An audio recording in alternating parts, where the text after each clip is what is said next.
Hi everyone, welcome to part one of a 2-video series looking at the peer validation process.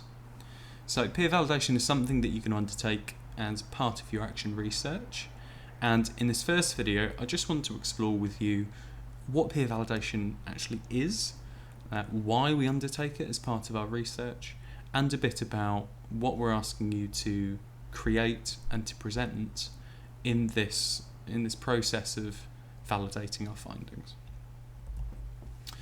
So part of this research project that you've been undertaking, beyond making an improvement to your teaching, is also about making a claim to know, right? So in research you're making a new knowledge claim about something, and if our question at the beginning of our projects was how do I improve, whether that's how do I improve my use of feedback, my confidence as a practitioner, well, we do need to always be considering how well we are actually answering that question.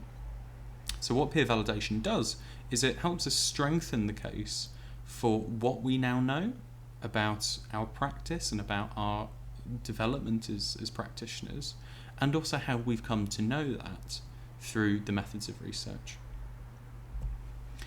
Peer validation is one part of a kind of wider process of social validation, and all that means is we're looking through this process to test out and to validate the findings and the conclusions of our research with other people that might know something about it.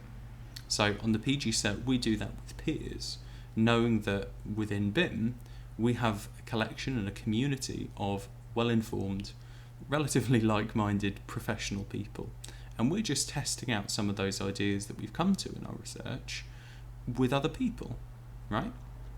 And we're essentially doing that for two reasons. The first one is developmental, so we're looking to improve the quality of our projects, improve the accuracy of the reports that we write, and the second one is actually to just check that the meaning we've made, the conclusions that we've reached, some of the findings we've analysed are reasonable, right? And it's through this process of sharing what we found with other well-informed people and testing out whether what we found is reasonable. And I think the key word here, the key word always is reasonable, right? Because we're not involved in some kind of scientific, objective search for truth and kind of causality.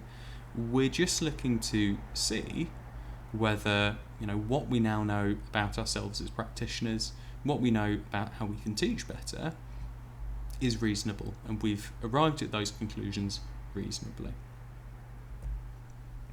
So if you want to look at this kind of process within the lens of learning outcomes, right? If you want to see what the outcome of this peer validation is going to be, well, firstly we're going to identify key areas for development within our own research projects, specifically around the completeness of our thinking and the completeness of the action of our projects and the research that we've generated to explain and uncover that action, and how the whole project ties together. And then secondly, we're going to critically discuss the validity, how valid, how true, and how reasonable these findings are. So what's this peer validation actually going to look like, right? Well, all we ask you to do is to deliver a short presentation with the following discussion about your projects, right? And all we're asking you to do is just tell us about this journey throughout the research that you've been on so far. And the way we do that is we use the key questions from the McNiff and Whitehead core text that we've been using. And the presentation's just split down into those key questions, right? So everyone's going to get 30 minutes as a minimum. If we have fewer people in the room, that might extend. But given the fact that everyone's got 30 minutes to present and to discuss what's happening in their projects, we've got a format that we find particularly helpful for that. And that's that everyone has 10 minutes maximum to present what they've been looking at, present the whole story of their action research, followed by 15 minutes for their peer group to discuss, to question, and to generate some feedback, again, about the validity, about the reasonableness, about the completeness of this as a piece of research and as a piece of development. And it's very key during this project. This can be really hard to do, but the presenter, the person whose project it is, you really need to stay silent unless you're asked a direct question. And this is to allow the rest of the group to kind of, in a very nice way, pick apart what you've been saying, and to take your project on the face of that 10-minute presentation. So if you think about it, just as you get 6,000 words to write up your report, well, you've now got 10 minutes to give the most complete and accurate picture of your research as you can. And then topping it all off, you'll just have 5 minutes as a presenter to then report back. So after those 15 minutes, after all of that good discussion, some questions, some feedback, just let the group know, what was most meaningful for that discussion for you, what kind of stuck and resonated, and also, what are the actions that you're now going to undertake from the feedback in order to improve your project. Great. Now, we do recommend that you take an audio recording of the whole process. It's not intense, but it can be helpful to just have that as a backup alongside any physical notes that you have. It can be really nice to listen back to in the future. And finally, if you can't make the session in June for whatever reason, the dates are on the blog, we please ask you to record and send us a video, 10-minute video of your presentation, because even if you can't make the session, then in this case, you'll be able to get some feedback on your project and still engage in this process. Now, during this, the presentation, during the discussion, we need to be really clear on what we're here for, right? So peer validation is not simply having everyone in the group agreeing with you. In fact, that's probably one of the most unhelpful ways you can engage in peer validation. Obviously, there'll be a lot of stuff going well, but we're here to critique, we're here to pull apart, we're here to help each other improve the quality of what we're doing, right? It's also not about taking that too far and tearing each other's projects to pieces. So I think there's a healthy balance there of supportiveness and kind of critical depth, so we can help these things get better. It's also important to note we're not here to judge any of these presentations on the delivery, or on the visual of the slides. We're just here looking at the quality of the ideas and the cohesion of this as a story, as a research story from start to finish. So, as a process, it's very supportive.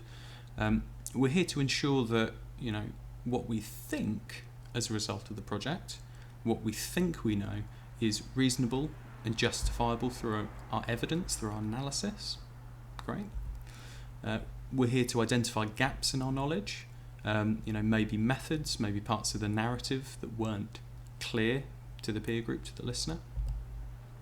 We're here to check against potential biases or blind spots within some of the explanations or the interpretations of, again, what things mean from the project. And finally, we're here to develop and give each other some really useful and actionable feedback to improve. Great. So very quickly, what you can do now then is this week I'd just recommend you watch part 2 of the video. So in part 2, I'm just going to tell you what those questions are that you're going to be presenting, with some kind of key things to consider when planning out your validation presentation. Obviously, before the session, you're going to need to finish off any unfinished parts of your project, collate any of your reflective notes, any of your data, and then create your project presentation. So we have a template set of slides that we're going to ask you to use.